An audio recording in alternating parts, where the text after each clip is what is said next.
A long list of awards they gave out at the Oscars tonight, but there isn't one for stunt coordinators or performers. You know, the classic fight scenes, the big tricks you see on your screens, it takes years of experience to get to that point. Okay, so we wanted to take a first-hand look at what it takes to be a stunt performer that you see here. So I went back to school, stunt school that is, to take the only official stunt course in the state of Utah. It's pretty cool. From beating up Santa Claus to flipping into a wall. Whether you realize it or not, stunt performers play a big role on your screen. But before you can look like this, you've got to go back to the very basics. And that's where Utah Valley Self-Defense comes in. Nice.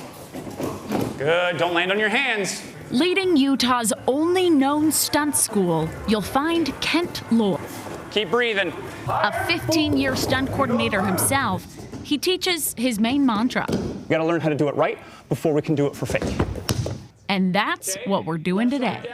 After warm-ups, Good, stay in your lane. the master class begins. And just look away. We learn how to fall. My job is to not detract from the actors. My job is to put all of the emphasis on them and make them look cool. And they do that by learning the basic steps. Swap, scoop, roll, slap.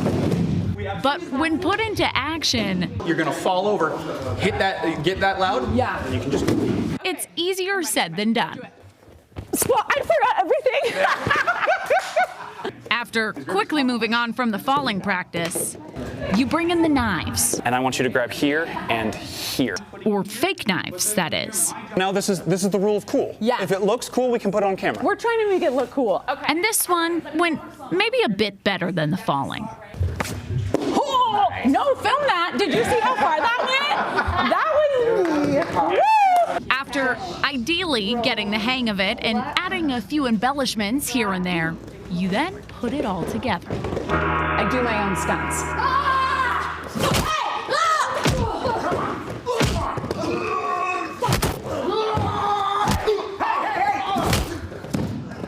All in an hour and a half's work. But the real stunt performers, the professionals, they put a lot more time in to make it actually look good. Your first 1 to 5 years are going to be pretty terrible. But the fact is, if you sit there and do the work, you have to get through the bad before you can get to the good. And you can imagine with the pushes and shoves that come with it, it's hard, maybe even painful work. So stunt doubles should be taking between 4s to 6s. If stunt doubles are ever taking anything at like a 10, they're getting knocked out or they're breaking a bone. What's the highest number of pain you felt in a stunt? When I you did hit a my 10? car, I've definitely hit 8s and 9s. But Kent says it's worth it. The work stunt performers do really does make a difference in what you watch. We work in tandem with the director and the second unit directors to make sure that the storyline is coming through the action. A lot of people are like, oh, well, the stunts are an afterthought. Like, no, how you fight, how you do the action is just as much of the story as anything else is. So next time you see something like this, remember it really all begins in a place like this. Oh my gosh, you tore through that place. I will Are you say, kidding me? I just talked with the Academy. They told me if there was a stunt award, Yeah? it was going to me. Of course No, it but is. She was truly, great. though, such good actors and actresses putting in the work to make what you see on your screen happen. I mean, keep it in mind next time you're watching. It's such hard work, too. So cool. Thanks for giving us a Of look. That was course. great.